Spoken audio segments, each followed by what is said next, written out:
Hola, buenas noches para todos. Mi nombre es José Iván Peña Santana. Pertenezco al grupo número 28 de Contabilidad para la Gestión Pública y en esta etapa final me corresponde hacer la presentación del caso número uno. Bienvenidos todos.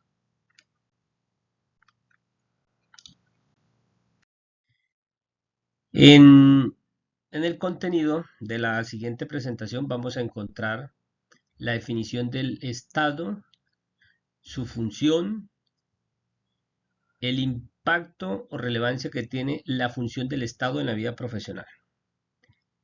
También encontraremos en una segunda parte qué es la constitución política, para qué sirve y cómo se usaría la constitución política en su vida profesional en el ámbito público. En una tercera parte vamos a encontrar la definición de contabilidad pública, para qué sirve y cuáles son sus principios básicos, cómo usar la contabilidad pública en la vida profesional y dentro de las organizaciones estatales. Para finalizar vamos a encontrar un diagrama sobre la organización del Estado colombiano. ¿Qué es el Estado?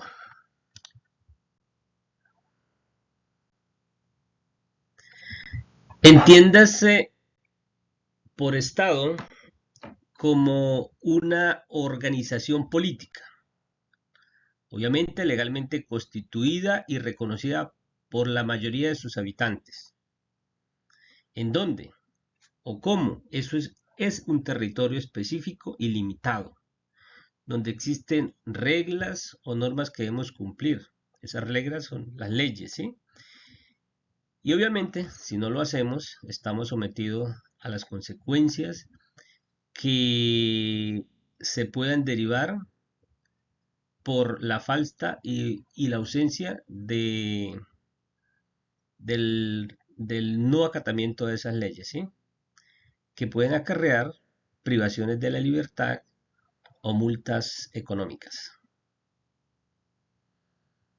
El impacto de las funciones del Estado en la vida profesional de todos nosotros va desde la creación de las reglas o normas que limitan la función, ¿sí?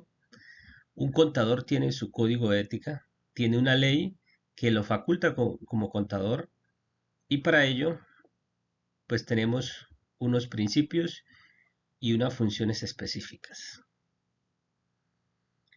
Esas funciones específicas y esos principios pues obviamente están limitando la función. Y también y deja clara las reglas o una especie de consecuencias si se transgraden, ¿sí? También existen unos privilegios por ejercer la profesión de manera correcta, los cuales, los cuales pueden ser la autonomía responsable del ejercicio de las funciones y los cargos a ocupar dentro de las organizaciones públicas o privadas. ¿Qué es la Constitución Política de Colombia? En las diferentes consultas, la respuesta más común y generalizada que cualquier persona puede dar, se conocieron que para muchos la Constitución Política de Colombia es una carta magna, que es la norma de normas, también se le conoce que es la ley máxima. Eso pues se escucha en el argot popular, ¿sí? Y pues también podemos escuchar esas respuestas y muchas más, pero la que más se asemeja o técnicamente se puede expresar es que la Constitución Política es la Carta Magna de la República de Colombia, porque todas las leyes, decretos, resoluciones que se crean deben someterse a ella, se deberán subordinar a lo establecido en la Constitución Política de Colombia. ¿Qué quiere decir que se debe someter a la Constitución Política? Que no se puede generar un proyecto de ley que sobrepase la Constitución Política y los diferentes artículos. Y en muchas ocasiones el Congreso de la República autoriza enmiendas o modificaciones en los diferentes artículos constitucionales para autorizar y darle vida a algunos proyectos legislativos constitucionales. Yo creo que todos hemos escuchado de un proyecto de ley de una senadora muy querida, creo que se llamaba Vilma Jiménez, que ella, de hecho, muchas veces en sus proyectos, creo que un proyecto de ley era aplicarle la pena de muerte a las personas, a los hombres o mujeres violadores de niños, ¿sí? Y pues esa ley o ese proyecto de ley nunca tuvo éxito. Nunca tuvo éxito, ¿por qué? Porque estaba violando un principio de la Constitución política. Es que aquí en Colombia no está aprobada la ley o la pena de muerte, por consiguiente, a ningún ciudadano, por más atroz que sea el delito, no se le debe condenar a muerte. Y pues la Constitución política, puedo decir que en mi vida profesional la utilizo muy respetuosamente, acatando todos sus artículos en los que destaco los principios fundamentales de los colombianos. Bueno, el otro tema muy importante es sobre la contabilidad pública. ¿Qué es?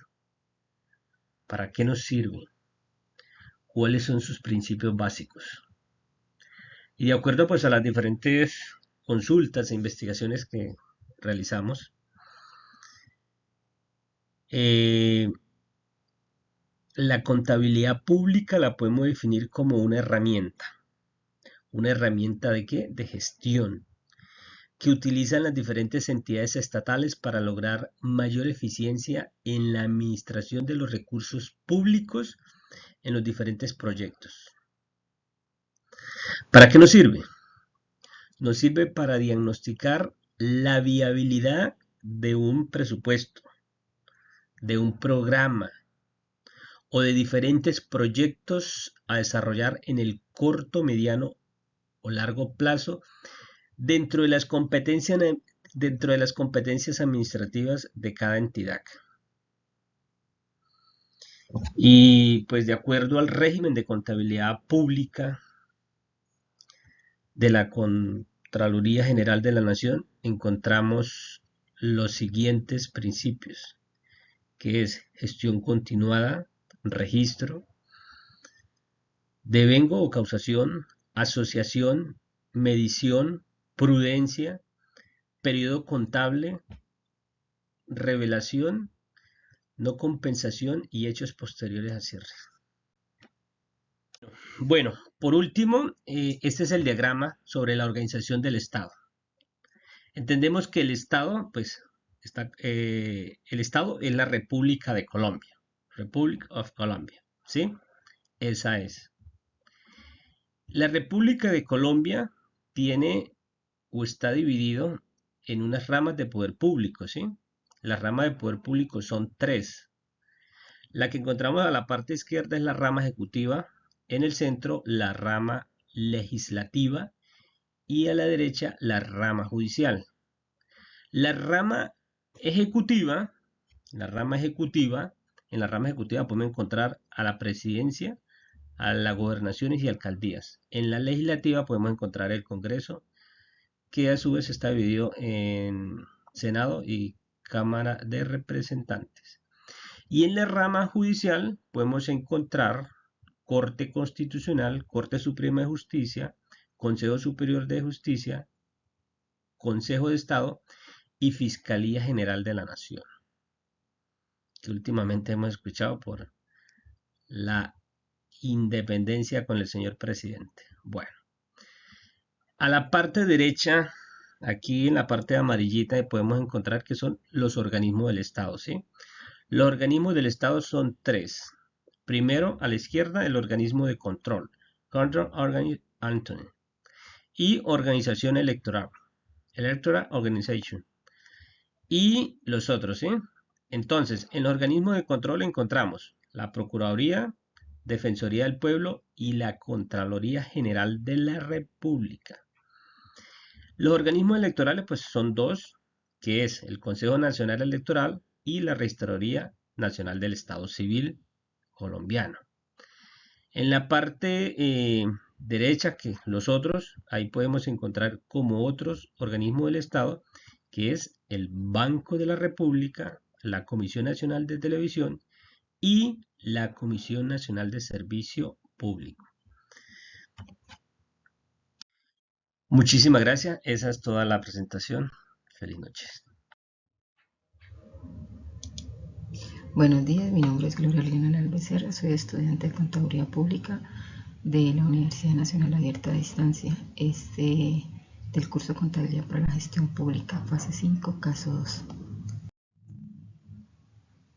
La contabilidad pública es aquella en la que se ejecuta un plan contable para las organizaciones gubernamentales y el gobierno, su interés es comunitario, ingresos fiscales o productivos, contribución fiscal, beneficio socioeconómico y monetario, visión actual, objetivo en la calidad en la contabilidad gubernamental, en contribuir a la gestión económica de la hacienda pública, trabaja bajo el presupuesto público. La ley número 43 de 1990 regula la profesión de contador público, deberá velar por los registros contables que cumplan con todas las normas que lo rigen. Lo rigen la ley 222 del 95 y la ley 43 de 1990.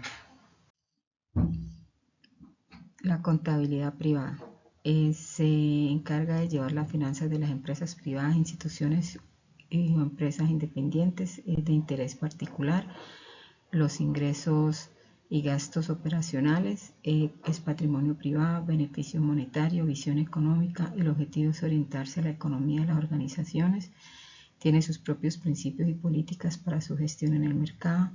Lo regula el decreto 2784 del 2012, el decreto 3023 del 2013, el decreto 3024 del 2013.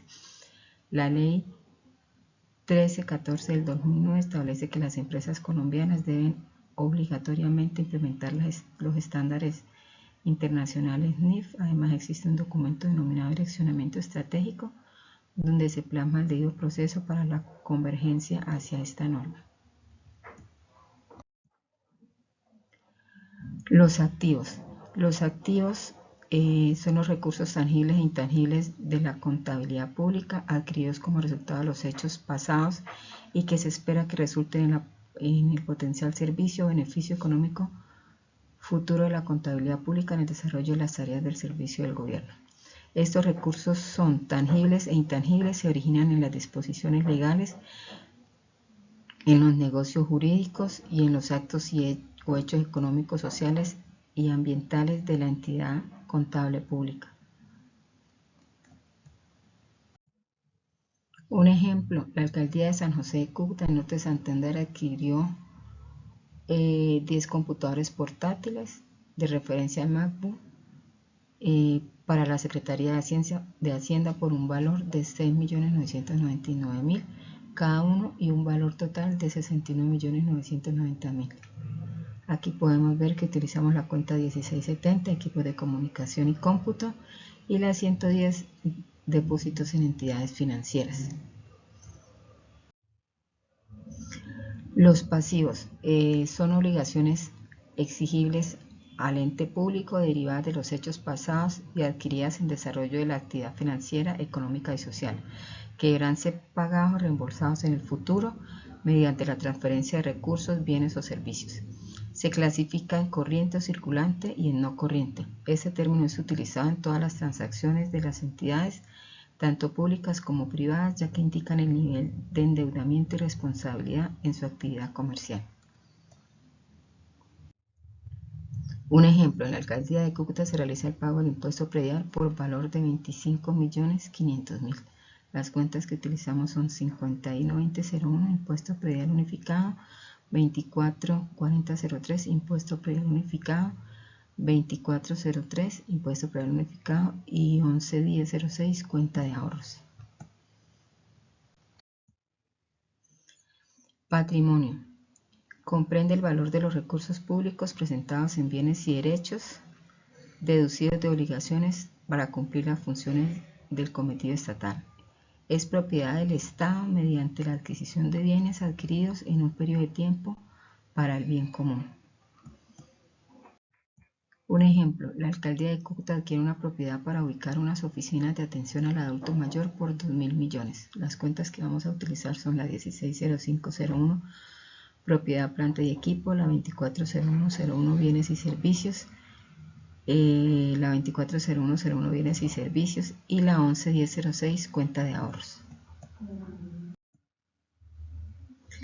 El catálogo general de cuentas se constituye en el instrumento para el reconocimiento y revelación de los hechos, transacciones y operaciones financieras, económicas, sociales y ambientales con base en una clasificación ordenada, flexible y pormenorizada de las cuentas que identifica la naturaleza y función del cometido estatal de la entidad contable pública. Su estructura está conformada por 4 niveles de clasificación con 6 dígitos que conforman el código contable de la siguiente manera. El primer dígito corresponde a la clase, el segundo dígito corresponde al grupo, el tercer dígito corresponde a la cuenta, el quinto y sexto dígito corresponde a la subcuenta. La definición de clase, grupos, cuentas y subcuentas está reservada por la Contaduría General de la Nación. A partir de allí, las entidades podrían habilitar discrecionalmente niveles auxiliares en función de las necesidades específicas, excepto para los casos en los cuales se regule la estructura de este nivel.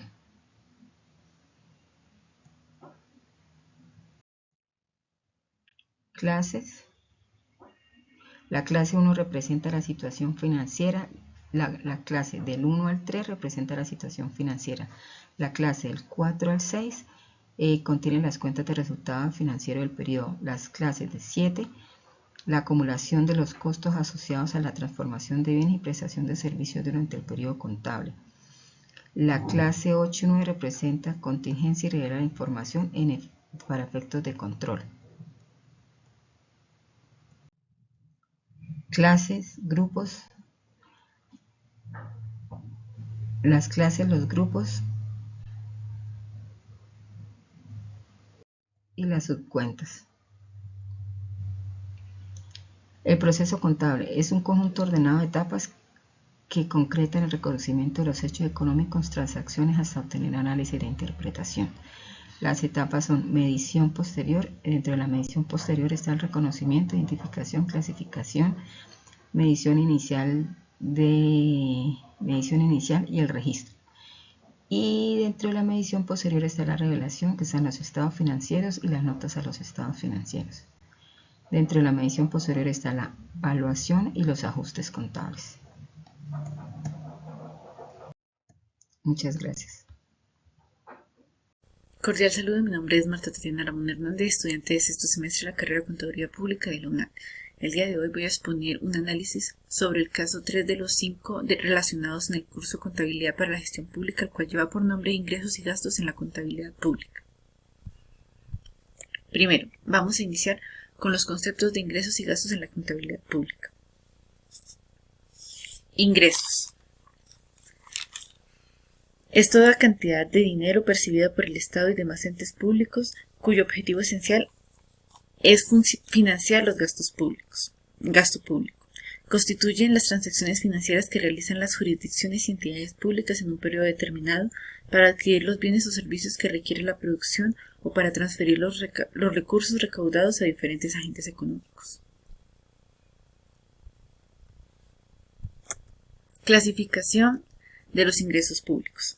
Ingresos tributarios son los originados en la potestad que tiene el Estado de establecer gravámenes, como impuestos sobre la renta, sobre el patrimonio, sobre la producción, venta, compra y utilización de bienes y servicios que se cargan a los costos de producción y o comercialización. Ingresos no tributarios, provenientes de fuentes no impositivas, entre estas se pueden nombrar tasas, regalías, derechos, alquileres, primas, multas, entre otros. Su finalidad es la de poder hacer frente a todos los gastos públicos que el Estado posee. Clasificación de gastos públicos. Institucional. Permite identificar qué unidad gubernamental es la que realiza el gasto. Económica. Intenta separar categorías de erogaciones con distintos efectos económicos, diferenciando los gastos corrientes de los gastos de capital. Por objeto de gasto. Esta clasificación responde a la pregunta ¿en qué se gasta?, permitiendo diferenciar el tipo de bien o servicio que está comprando el Estado. Por finalidades y funciones. Permite determinar los objetivos generales y los medios a través de los cuales se estima alcanzarlos. Por ubicación geográfica. Esta clasificación responde a la pregunta ¿dónde se gasta? Segundo tema.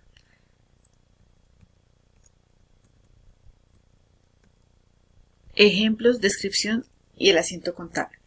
Ingresos sin contraprestación. Se derivan de impuestos y transferencias, ya sean monetarias o no. Esto incluye subvenciones, condonación de deudas, multas, legalos, obsequios, beneficios en especie y préstamos blandos por debajo del mercado. Ejemplo.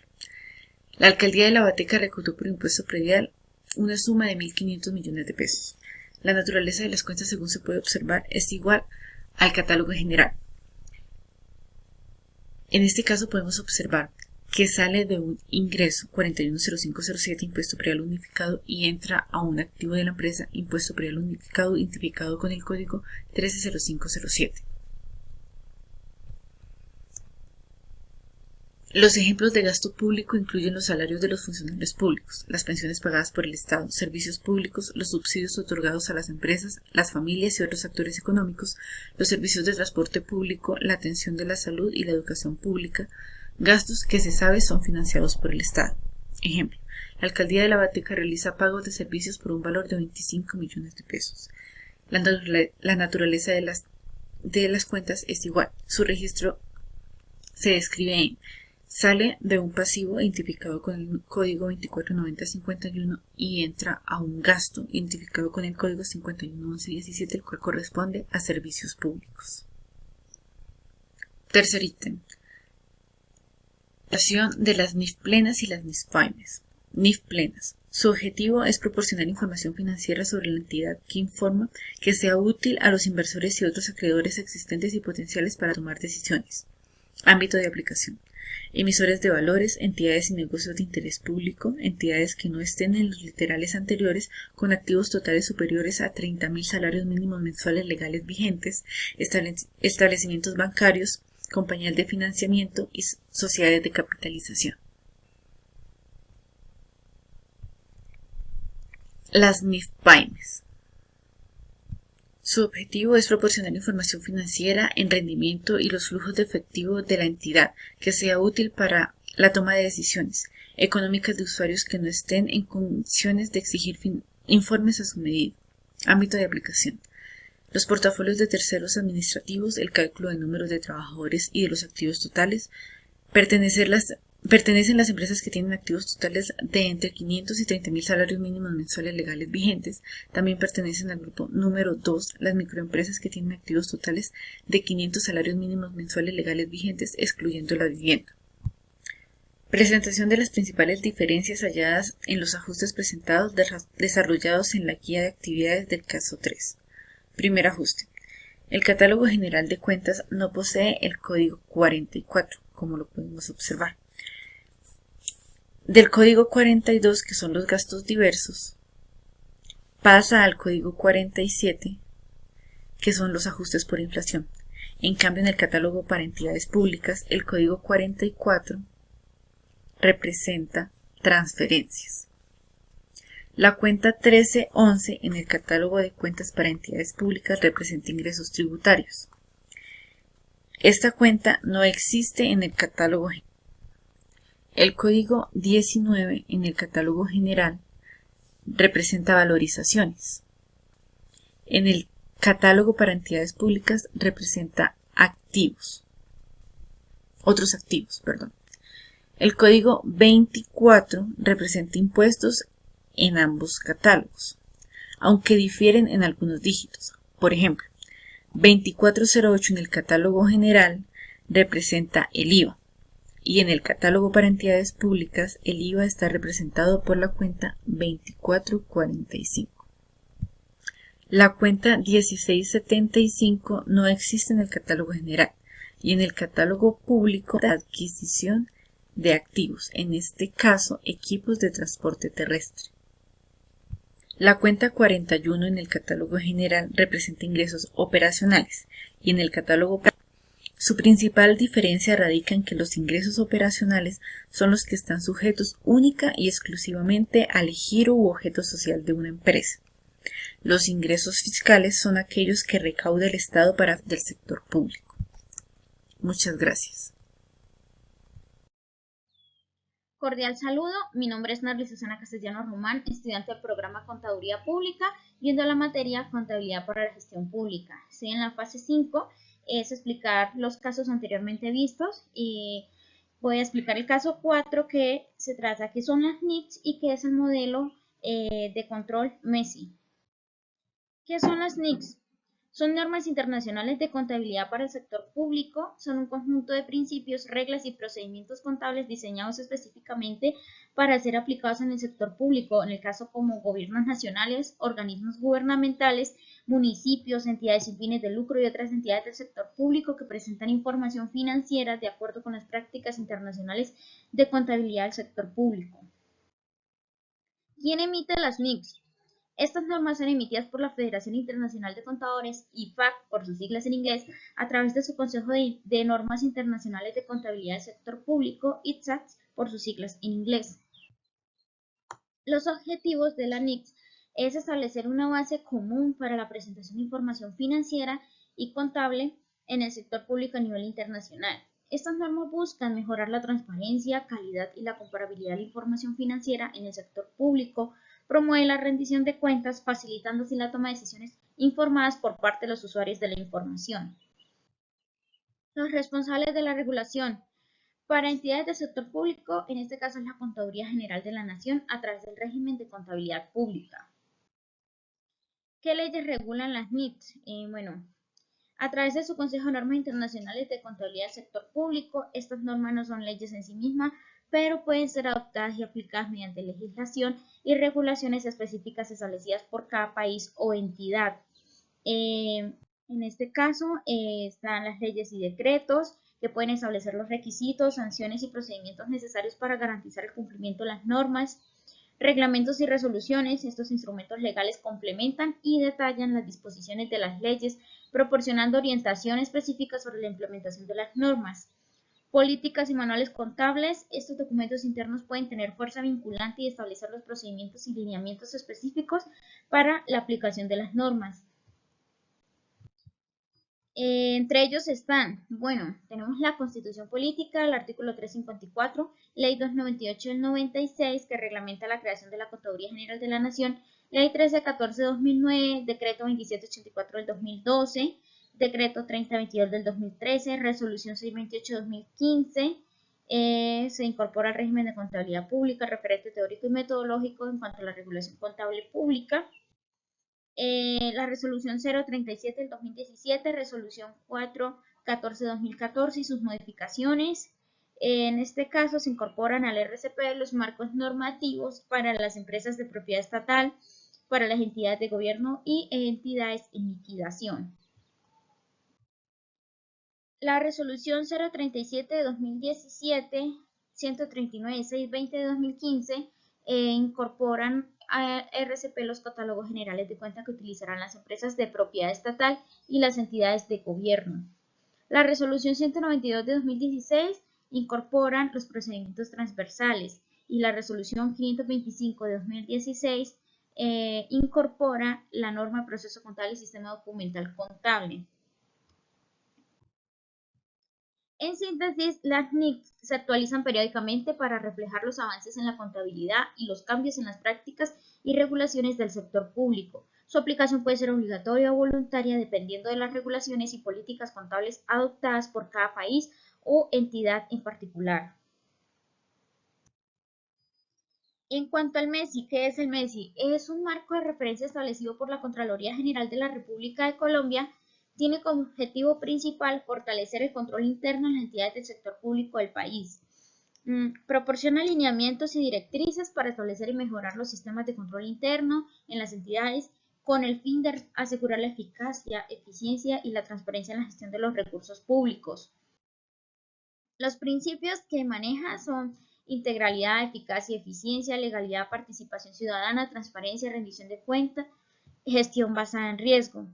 Todos ellos proporcionan una base sólida para el diseño e implementación de este sistema de control interno, todo lo que es en alcaldías, entes gubernamentales o entidades del sector público.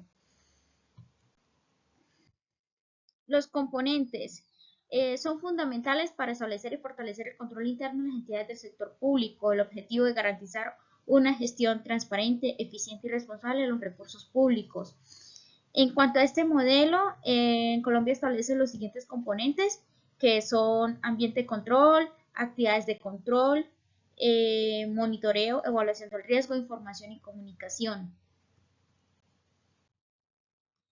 La ley que lo regula es la Ley 87 de 1993, aquí en Colombia, también conocida como Ley 87 del control interno. Esta ley establece las bases para el control interno en las entidades del sector público y establece la obligación de implementar y fortalecer sistemas de control interno en dichas entidades. ¿Quién aplica el MESI, más conocido como modelo estándar de control interno? Se aplica en todas las entidades del sector público en Colombia, tanto a nivel nacional como territorial. Esto incluye entidades del orden nacional, departamental, municipal y distrital, es decir, todo el país. Es obligatorio, tiene como objetivo fortalecer el control interno de la gestión pública. Su implementación busca asegurar la eficacia, la eficiencia y la transparencia del manejo de los recursos públicos, así como prevenir y detectar irregularidades y actos de corrupción o en algunos casos lo que son desviaciones de dinero. Muchas gracias.